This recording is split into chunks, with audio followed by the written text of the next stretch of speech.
भारत माता को परम वैभवशाली, स्वस्थ, समृद्ध, समर्थ बनाने के लिए देश में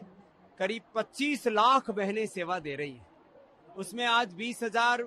बहनों का संगठन एकत्रित हुआ नोएडा के सेक्टर 19 के इस ऑडिटोरियम में 21 जून के इंटरनेशनल योग डे की तैयारी के लिए, और आने वाले समय में 2 करोड़ बहनों को योग प्रचारकों के तौर पर, योग शिक्षकों के तौर पर जोड़ करके निशुल्क योग की कक्षाएं जब देश में चलेंगी तो देश स्वस्थ भी बनेगा, रोग मुक्त भी बनेगा, और रोगों से आजादी, नशा से आजादी, आर्थिक आजादी, वैचारिक सांस्कृतिक आजादी के साथ शिक्षा और चिकित्सा की आजादी का जो बड़ा लक्ष्य पतंजलि लेकर के चल रहा है, उसमें देश की मातृशक्ति की बहुत बड़ी भूमिका होने वाली है। उसका ये प्रथम बड़ा सम्मेलन यहाँ नोएडा और एनसीआर के संगठन के महिला पतंजलि योग समिति की ओर से किया गया।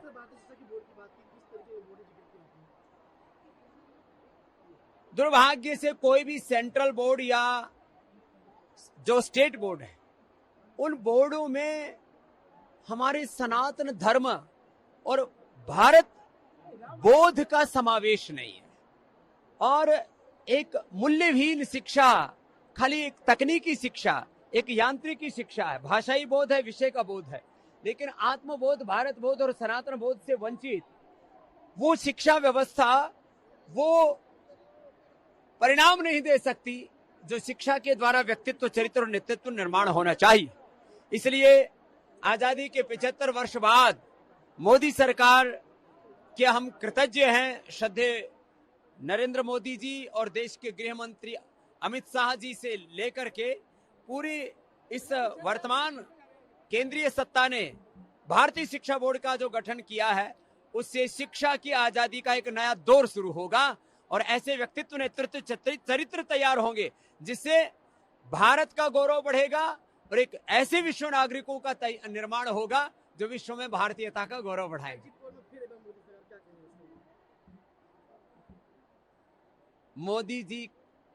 का नेतृत्व, उनकी नीतियां, उनका व्यक्तित्व, उनका चरित्र इतना विराट है। इसके पीछे उन्होंने वर्षों की साधना की है, तपस्या की है, और इसी वजह से देश के लोग उन पर विश्वास कर रहे हैं। ऐसा दिख रहा है एग्जिट पोल में भी, परिणाम भी ऐसे ही इसी के आसपास होंगे ऐसा दिखता है, क्योंकि मोदी जी का जो एक हिमालय जैसा व्यक्तित्व है, उसके सामने दूसरा व्यक्ति खड़ा नहीं हो पाता है।